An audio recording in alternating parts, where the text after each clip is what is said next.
Vous êtes sur BLP Radio, ici Julie Ben pour la 92e cérémonie des Oscars. Vous avez encore changé de place? Vous êtes pénible, hein? Oui. Comment vous voulez que je me repère, moi? Ça va, Bouba? Oh, ça va, là, je viens de voir juste Léa Seydoux, donc ça va encore mieux. Ah, vous êtes fan de Léa Seydoux? Je suis très fan depuis que voilà, elle a joué, elle a doublé pour la motion capture dans Death Stranding, le dernier jeu de Hideo Kojima. J'ai eu peur qu'il me parle de James Bond, j'ai fait. Ouais, Spectre. Là, c'était voilà, parce que James Bond, moi j'ai beaucoup de mal à l'avoir dans James Bond encore. Mais bon, il paraît qu'il faut que je m'ouvre à d'autres sphères. Non, mais je suis d'accord avec toi, donc tu peux rester fermé. C'est vrai? Oui. Je vais rester avec Mélie, elle est plus ouverte que toi, j'ai l'impression. Bouba, ça va bien? Ça fait plaisir, on va parler doublage un peu, ça me fait plaisir.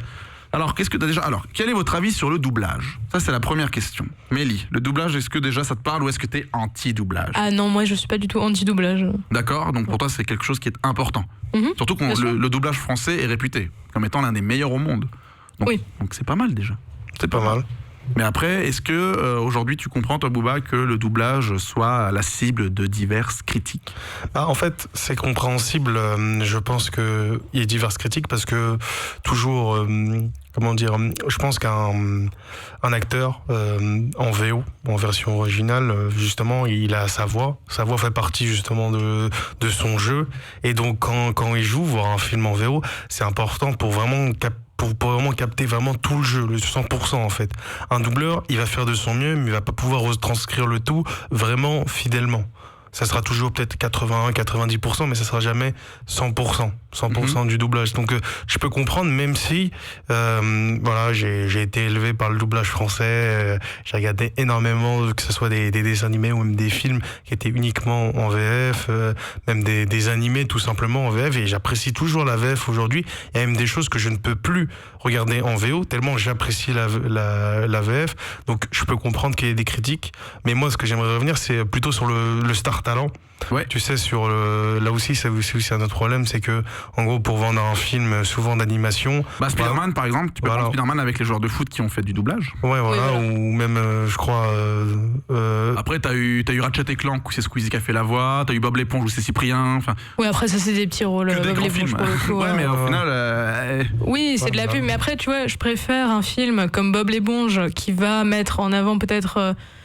Squeezie, Cyprien, Natou pour faire des mouettes, plutôt que des films qui vont mettre que des acteurs qui ne sont pas des doubleurs, et c'est ça que c'est quand même un mais regarde, quand tu regardes Toy Story, tu dis pas avec la voix de Richard Darbois, pourtant. Oui, bien sûr, mais non, mais bien sûr, mais après c'est une pub qui est acceptable quand ce sont des petits rôles. Encore dans Spider-Man New Generation, on a aussi ça, c'est des petits rôles. Voilà, ils peuvent mettre en avant leur film comme ça, mais le problème de ça, c'est que quand ça devient des rôles principaux, ça marche pas. Les acteurs, c'est pas des doubleurs, c'est deux métiers très différents. Du coup, ça devient mauvais, évidemment. Ouais, exactement, parce que justement, je crois que même l'appellation doubleur, c'est même pas la vraie appellation. Comédien de doublage. Justement, on dit comédien de doublage, et je pense que si on met bien comédien, c'est qu'il y a bien une raison. Je veux dire, c'est que. Il y a du théâtre, tous ceux qui viennent, ils nous parlent. Il y a du théâtre, il y a des années de théâtre en vrai. Ouais, exactement. Moi, j'avais vu Le Grand. J'avais vu Le Grand, une fois, j'avais vu une vidéo où il doublait, c'était Dragon Ball Super, mais comment il se la tenait à donf pour jouer le personnage de Vegeta. Ça se voyait qu'à travers ses mouvements, tu ressentais toute la colère qu'il y avait dans la scène, et donc tu sens quand même qu'il y a un véritable travail. C'est vraiment se donner. En plus, c'est un travail qui est très fidèle. Franchement, il est très fidèle. Le doublage français, il est vraiment très sérieux. Après, il y a toujours des critiques, il y a toujours des choses où on peut revenir, etc. Mais pour le moment, c'est quelque chose où les doubleurs français, je trouve que des fois, ils sont pas assez reconnus. Des fois, je trouve que ils sont assez reconnus. Je sais pas si tu vois ce que je veux dire. Il y a une sorte de demi-teinte, c'est-à-dire que à des moments où je sais que Dorothée Pousseau extrêmement connu, Donald Réunion aussi, mais peut-être que Patrice Borg, on reconnaît sa voix, mais on se rappelle pas vraiment de qui il est exactement, alors que j'arrive très bien à imaginer Dorothée ou Donald, tu vois pas ce que je veux dire. Et une différence, c'est par exemple, il y a une différence notable, c'est par exemple, je sais pas si tu t'intéresses pas mal au seiyuu, c'est-à-dire au doublage japonais. Là-bas, ils sont extrêmement connus, à un point où ils font des concerts, ils font des trucs, etc. Ils sont extrêmement connus, c'est des stars là-bas. Et donc, ce qui fait que, par exemple, moi, on peut les payer pour un projet 150 000 euros, 200 000 euros, tu vois, selon la popularité. C'est des légendes. Justement, c'est des légendes. Et je trouve qu'en France, bon, je dis pas qu'ils devraient avoir une même notoriété, mais ça serait bien qu'on les reconnaisse un peu plus, parce que certes, en convention, etc., dans des milieux un peu fermés, ils ont cette reconnaissance, mais la reconnaissance du public même, c'est rare. C'est rare des fois de l'observer. Alors après, il y a eu un souci cette année avec le doublage, notamment, c'était, donc on va revenir sur Disney, je vais me faire insulter parce que j'en ai toujours sur Disney, Le Roi Lion. Le Roi Lion, du coup, a fait un doublage catastrophique. Alors qu'on est chez Dubbing, et Dubbing, chers auditeurs, enfin, c'est le must, hein, en termes de doublage. C'est là où sont doublés tous les Star Wars, où sont doublés tous les Disney en général, et même les très très gros films. Et là, du coup, cette année, ils se sont dit, ce qu'on va faire pour Le Roi Lion, c'est qu'on va notamment faire revenir Jean Reno, une voix française qui était du coup intervenue dans le dessin animé sorti en 94, c'est ça, 94, par là, ouais. Sauf que Jean Reno, il est revenu du coup pour faire la voix de Mufasa, et il est revenu dans l'idée de faire du Mufasa de 1994, ce qui fait que son personnage est insipide au plus haut point et ça double mais archi mal. On avait Scar du coup qui était Jean-Pierre à l'époque, paix à son âme, il est parti l'année dernière ou il y a 2 ans. Du coup cette année ils ont pris un mec, je ne sais même pas son nom, insipide au plus haut point, la chanson il l'a détruite, et ils ont pris Simba qui n'est autre que... Comment il s'appelle j'ai oublié son nom, qui a joué du coup dans Clem, Ryan Bensetti. Ryan Bensetti qui a le rôle de Simba, sauf dans la chanson, parce qu'évidemment la blague va durer 5 minutes quand même, mais pas trop non plus. Et là où je trouve qu'il y a un souci, c'est que dans des films comme Le Roi Lion, où l'on pourrait du coup dire au monde, entre guillemets français, que le doublage est important, que regardez ce que l'on peut faire, le doublage à sa place dans le milieu du cinéma, on utilise du coup Le Roi Lion pour vendre le doublage, et au final le doublage a chié. Du coup les gens se disent bah merde, c'est de la merde le doublage français. Et je confirme que sur Aladdin, sur Le Roi Lion et sur Dumbo, c'était catastrophique. Et Le Roi Lion, j'ai écouté les sons, mec. Ouais. Après ils se tapent Beyoncé, nous on se tape vas-y, tu vois. Je sais ce que tu veux dire. Mais le problème, alors après également on a reçu là il y a pas longtemps la VF d'Elsa, Charlotte Hervieux, qui du coup a pris la place d'Anaïs Delva sur La Reine des Neiges, qui nous disait mais tu sais, nous quand on fait un doublage comme ça, faut pas croire que derrière on travaille. Nous on est intermittent, donc on se fait de la thune évidemment sur La Reine des Neiges, je me suis fait beaucoup de thunes, mais ensuite je suis toujours pas appelé, je suis nouvelle dans le game. Donc les gens me voient, ils me disent pourquoi est-ce que elle fait Elsa, pourquoi est-ce que voilà, donc du coup ok, elle doit avoir quelque chose, donc elle a fait La Reine des Neiges, mais ensuite il se passe plus rien, pourtant ça double bien, pourtant il y a vraiment un vrai travail qui est fait. Donc ce n'est pas parce que tu es également bon dans ton travail que tu vas travailler. Tu vois, le mec qui a fait Johan Borg, fils de Patrick Borg, qui a fait la voix de Taki dans Your Name, il est oublié, il est pas appelé. Pourtant le mec il est fils d'eux, et en plus de ça il double et il joue bien.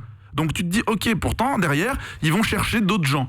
Et par contre t'as des icônes comme Richard Darbois ou Patrick Poivret qui aujourd'hui du coup sont rappelés, parce que eux tu peux pas changer leur voix. Tu vois ce que je veux dire, Stallone, tu peux pas changer sa voix. Non mais ouais, en fait je vois ce que tu veux dire, mais parce que voilà, il y a toujours une idée d'expérience, mais il me semblait que les comédiens de doublage ils sont quand même un petit peu en freelance, c'est-à-dire que on les appelle plus ou moins sur tel projet, ils n'ont pas vraiment d'équipe affiliée, c'est-à-dire qu'on peut les appeler sur un tel, on peut faire appel à eux sur ça. C'est pas le DA qui les appelle, c'est pas le DA qui dit tiens je vais t'appeler toi pour venir faire le film, non, c'est Disney qui dit au DA je veux lui. Ouais voilà, c'est ça. Tu te retrouves avec Ryan Bensetti en France, parce que Disney France s'est dit tiens Bensetti il est connu en France, il va faire venir du monde. Spoiler, c'est Le Roi Lion qui fait venir les gens, c'est pas Ryan Bensetti, tu vois. Donc du coup on s'est loupé. Après c'est différent entre un film d'animation et un film en vue réelle.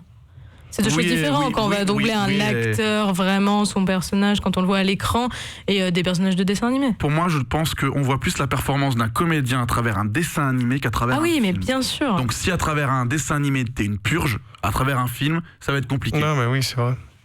T'as tout à fait raison sur ce point, parce que le travail du dessin animé il est très très dur, mais après là où je pense qu'il y avait aussi une difficulté supplémentaire pour Le Roi Lion, c'est que à la différence en gros de celui de 94, c'est-à-dire que on voit bien que les visages comme ils avaient dessiné, même si c'était un lion, c'était des visages humains. Voilà, on reconnaît une certaine expression.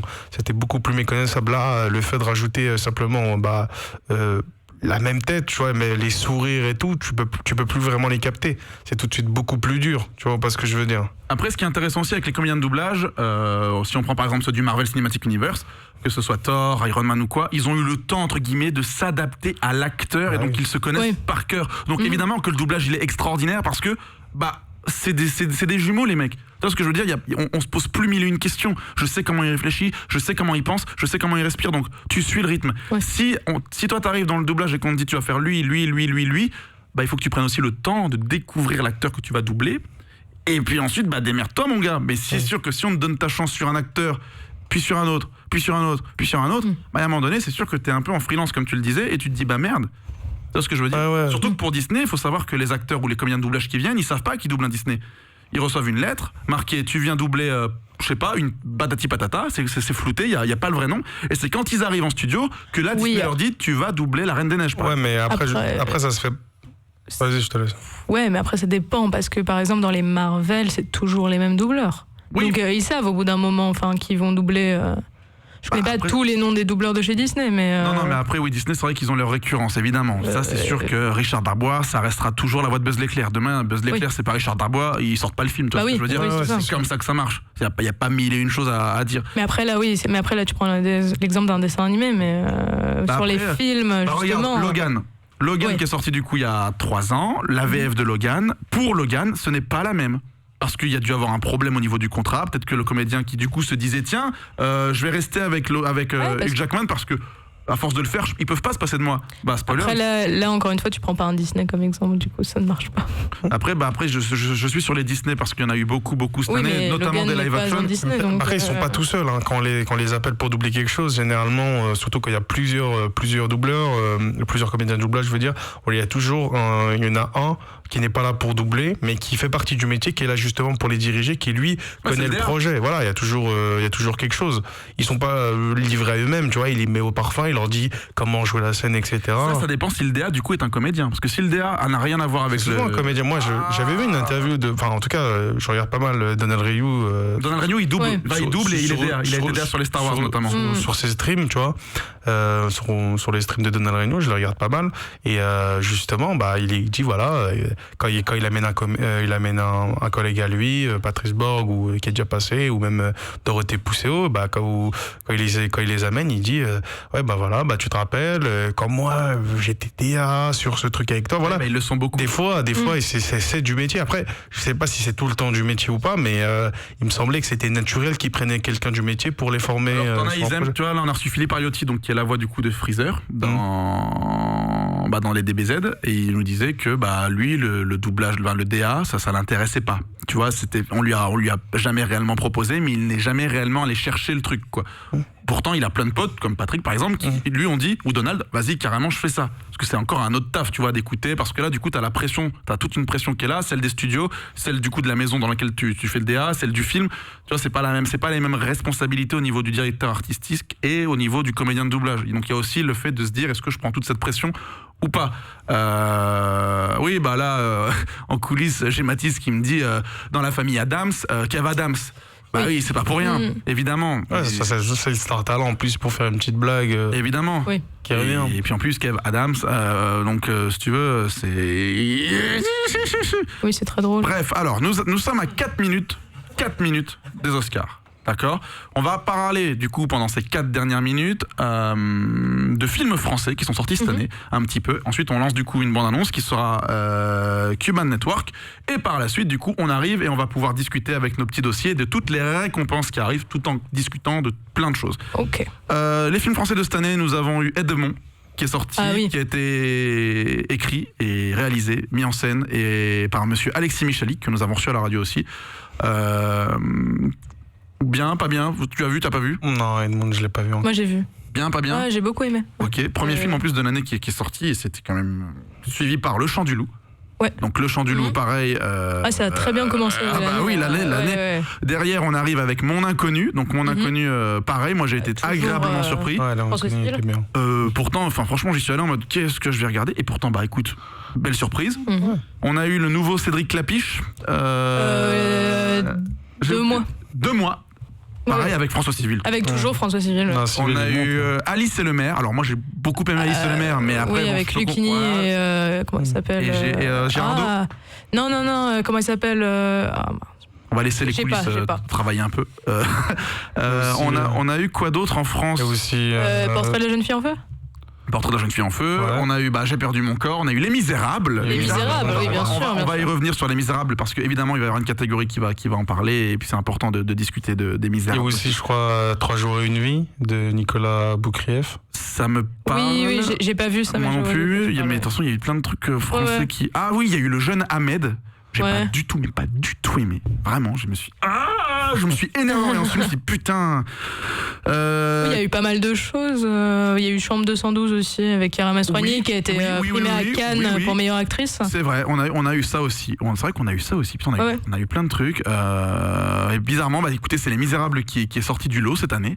Peut-être parce que ça s'adresse à plus à un public, on va dire, à un public plus large, je ne sais pas. Un film politique. Ouais, on est sur un film politique aussi. Ça fait pas. Bon, on a eu Make to My Love aussi. Merci Tanguy. Il est là, il est.